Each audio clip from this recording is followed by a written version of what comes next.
네, 이제 드디어 우리가 이제 사사기 마지막인데요. 사사기 마지막에는요, 갑자기 좀 이상한 곳 한 군데가 조명이 돼요. 어디냐면 에브라임 산지입니다. 그러니까 에브라임 산지는 대략적으로 보게 되면 한 이 정도 지역을 이야기합니다. 그래서 이 에브라임 산지에 한 명을 조명하는데 그 사람의 이름이 누구냐면 바로 미가라는 사람이에요. 그런데 이 미가에게는요, 어머니가 있었어요.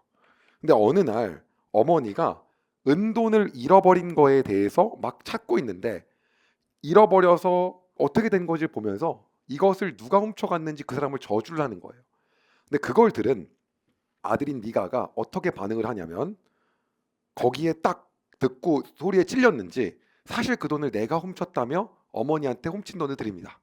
그러면 정상적인 부모라고 한다면 자식을 거기서 나무라고 하고 너 왜 훔쳤냐고 하며 이런 일을 하면 안 된다 그러고 그리고 우리가 분명히 모세가 시내 선언에서 받은 그 언약인 신명기를 기초로 했을 때 이건 남의 물건을 훔친 거기 때문에 너는 정말 잘못했다 라는 이야기를 해야 정상인데 뭐라고 하냐면 네가 나에게 이 돈을 돌려줬으니 드디어 너의 잘못을 하나님이 복으로 바꿔주실 거라고 난 믿는다 라는 얘기를 해요.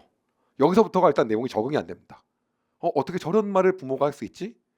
갖고 왔으니 복으로 바꿔줄 거라고 믿는다. 그러면서 뭐라고 하냐면 이것을 내가 다시 찾은 돈이니 이 돈을 여호와께 거룩히 드려야겠다라고 하며 이것으로 실로에 가서 제사를 드리고 화목제를 드리고 속죄제를 드린다고 한다면 이해가 됐는데 어떻게 한다면 그 돈으로 우상을 만듭니다.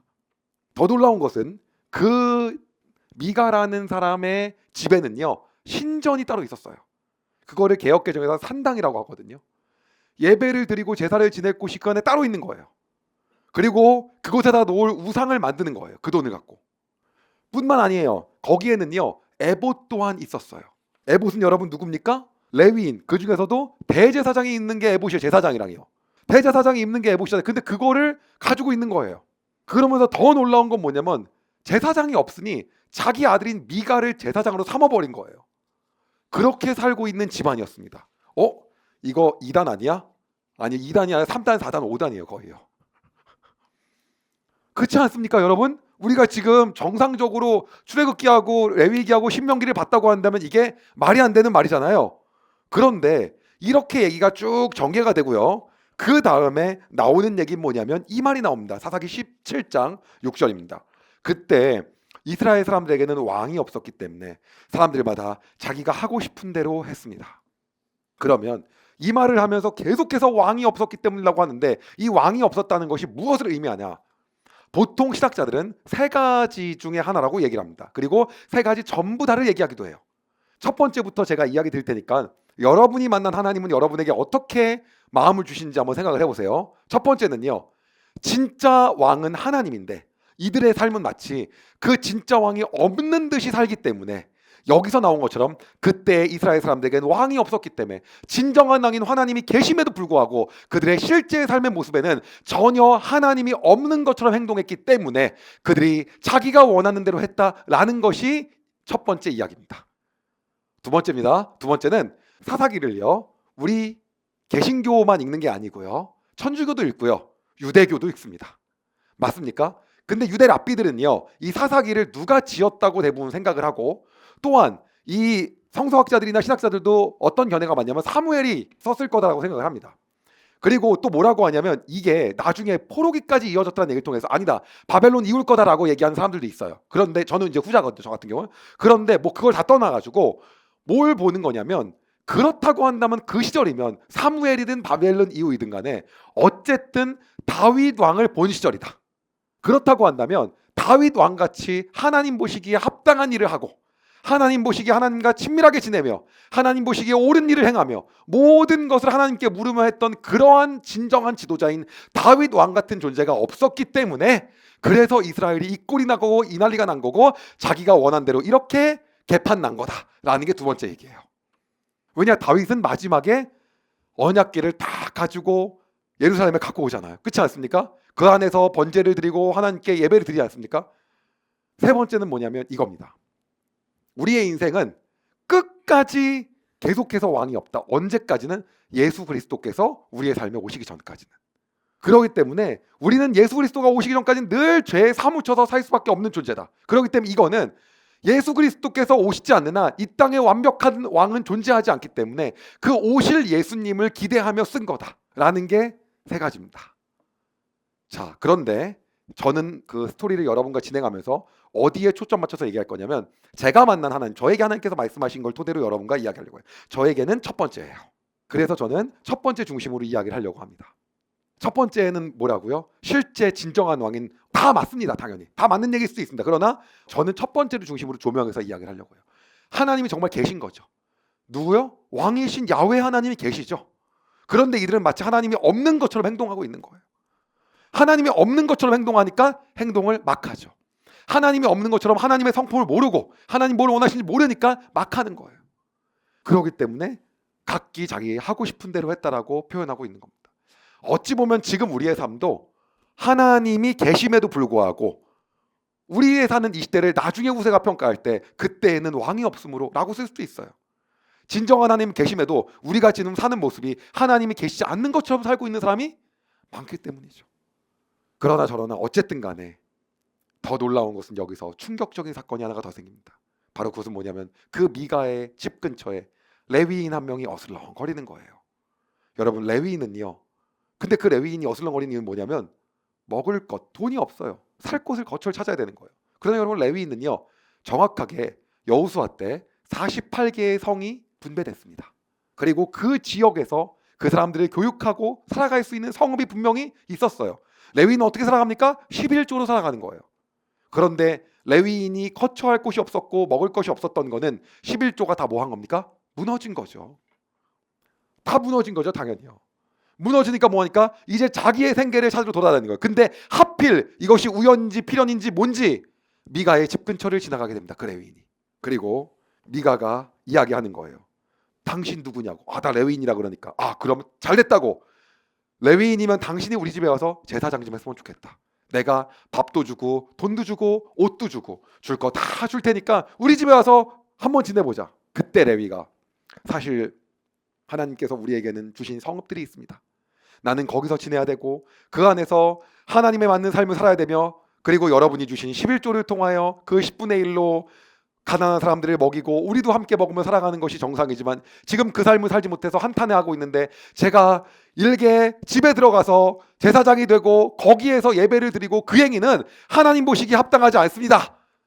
이것이 모세가 살아있다면 이렇게 하지 않았을까요? 그런데 그 레위인은 이렇게 말합니다.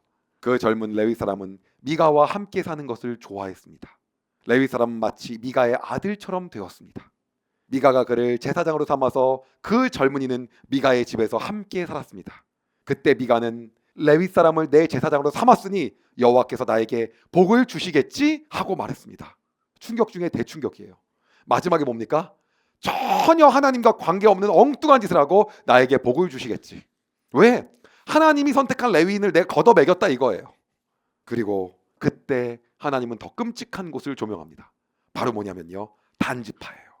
단지파는요, 아까 솔로몬 때도 마찬가지였는데 계속 소라와 에스타올만 나온 이유가 있어요. 왠지 아세요? 이 하나님이 분배한 단지역을 거의 살 수가 없게 된 거예요. 대부분의 시작자들에 의하면 당시에 블레셋이 이 근처를 다 지배하고 있었던 거예요. 그렇기 때문에 이 근처에 살 수가 없는 거예요. 그러면 사실은요, 여기 보시면 알겠지만 이게 이제 단지파거든요. 그러면 제가 이분 보여드릴게요. 아스돗과 아스글론과 가사와 이거 다 어디입니까? 가드와 에그론과 하나님 정복하라고 했던 거예요. 남겨뒀는데 니네가 싸워서 이겨라. 그렇지 않습니까? 그러면 이때 단지파가 해야 되는 건 여기를 쳐부수고 다시 하나님께 무릎 꿇고 여호수아 때 하나님께서 말씀하신 걸 실행하겠습니다가 맞는 거잖아요. 그렇죠? 근데 이들은 거들떠도 볼 수 없는 거야. 왜? 무서워. 너무 강해. 그래서 단지파가 어떻게 하냐면, 망했다. 이제 다 뺏겼으니 여기 말고 다른 곳 한번 어슬렁 한번 가볼까? 어디 한번 먹을 땅이 없나? 이게 단지파의 모습이었던 거예요. 그래서 소라와 에스타올에서 5명의 정탐꾼을 보냅니다. 그리고 그들이 여기저기 어슬렁거리면서 어디 한번 쉽게 먹을 땅 없나? 하나님이 준 땅은 있는데 갈렙의 정신은 온데간데 없고, 그렇죠? 아낙 자손 여전히 살아있으니 저 땅을 내가 주시옵소서 갑니다가 아니라 돌아다니는 거예요. 그게 이제 사사기 끝으로 가는, 마지막으로 가는 모습입니다. 자, 여러분 한번 생각을 해보세요. 어쩌다가 여기까지 왔습니까? 이 백성이 율법을 완전히 다 잃어버렸어요. 여러분, 율법이라는 건 어떤 겁니까? 하나님과의 언약이에요. 자, 새 언약엔 백성인, 새 언약이라고 해갖고 무슨 이런 단어가 정말 좋은 단어인데 너무 이단들이 다 점령해가지고, 새 언약의 백성인 우리 용어로 다시 한번 풀면요, 가장 중요한 게 뭐예요? 예수 그리스도를 아는 게 정말 중요한 거예요. 예수님이 어떠한 분이시고 어떠한 성품을 갖고 계신 분인지를 아는 게 중요한 거거든요. 그런데 그게 다 뭐 해버린 겁니까? 여기요? 완전히 잊어버리니까 그냥 뭐예요? 그냥 개판으로 살아가는 거죠. 그래서 마지막 갈 때까지 가고 있는 거예요. 이 장면을 통해서 우리가 봐야 될 게 많이 있지만은 정말 꼭 봐야 될 거 두 가지만 한번 이야기를 하고 마무리 한번 해봅시다. 첫 번째, 우리가 이 자리에 오게 된 이유는요, 하나님과의 우리의 만남이 한번 있었다는 거예요. 예수님과의 정말 따끈한 첫사랑이 있었다는 거죠. 그런데 점점 가면서 다 잊혀져요. 그리고 어떻게 살아야겠다는 것도 다 잊어버립니다. 무뎌지는 거는 금방이에요. 쌓는 건 그렇게 하는데 금방 무뎌잖아요. 그래서 다 없어져 버리는 거예요. 다시 한번 우리의 마음을 꼭 기억해 봐야 됩니다. 그 다음에 하나님이 우리에게 약속하신 것이 있어요. 저 땅이다, 저기다, 에스글론과 에글론과 가드와 가사 가라. 저기 너무 무섭습니다. 만만한 데 좀 어디나 좀 찾아볼게요. 그게 우리의 모습이 아닌지도 한번 봐봐야 돼요. 분명히 하나님이 주신 땅은 정해져 있는 거예요. 그게 그냥 나눈 게 아니거든요. 어디 그냥 나눴겠습니까? 그걸요. 엉뚱한 데를. 근데 엉뚱한 데 가면 뭔지 아세요? 그럼 사고예요. 그리고 그러니까 우리 뭐예요? 하나님이 주신 건 놓고 나서 엉뚱한 데서 구할 때가 많죠. 좀 쉬운 데 없나? 괜찮은 데 없나? 나한테 좀 안락한 데 없나? 그래서 안락한 데를 찾습니다. 그러나 우리는 그곳이 아니라 하나님이 우리에게 주신 곳이 있다는 거죠. 오늘 우리에게 그곳이 어딘지 다시 한번 하나님 우리에게 말씀하신 것이 어떤 것인지 그것을 보아야 된다는 거예요. 그것이 때로는 너무나도 어이가 없고 점령 불가능이고 전혀 할 수 없는 것일지라도 기도하고 나아갈 때 하나님 그 일을 행하신다는 거예요. 제가 기도하겠습니다. 하나님, 우리는 언약을 다 잊어버리고 율법을 다 몰라서 자기의 소견대로 행한 사람들처럼 살기를 원하지 않습니다. 우리는 예수 그리스도의 첫사랑을 통하여 예수님 우리에게 말씀하신 것들, 예수님의 성품을 쫓아서 끝까지 살아가길 소망합니다. 주님 또한 하나님 우리에게 분명히 이야기하시고 약속하신 땅, 약속하신 직장, 우리에게 말씀하신 사업장, 우리에게 이야기한 우리의 모든 삶의 영역이 있음에도 불구하고 단지파처럼 엉뚱한 곳에서 헤매지 않게 하여 주시옵소서. 이곳이 더 낫지 않을까? 이곳이 좀 더 편하지 않을까? 라고 하며 눈앞에 쌓인 철벽과 같은 그 어두운 곳에 감히 건들지도 못하는 그러한 나약한 백성 되지 않게 하여 주시옵소서. 하나님을 의지함으로 그곳을 침노할 수 있는 주의 백성 되게 하여 주시옵소서. 그리하여 하나님 말씀하신 곳에 도전하는 자가 되게 하여 주시옵소서. 하나님, 우리가 그 삶을 살기를 소망하오니 우리에게 결단할 수 있는 용기를 허락하여 주시고 그곳을 향하여 다시 한번 도전할 수 있는 마음을 허락하여 주시옵소서. 하나님 말씀하신 곳으로 나아가길 원합니다. 하나님 우리에게 약속하신 곳으로 나아가길 소망합니다. 주님 함께하여 주시옵소서. 그렇게 행하실 주님을 찬양하며 예수님의 이름으로 기도드립니다. 아멘. 여러분, 은혜 많이 받으셨나요?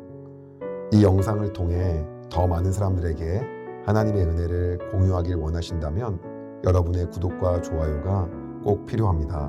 오늘도 여러분의 삶에 하나님의 은혜가 가득하길 진심으로 소망합니다.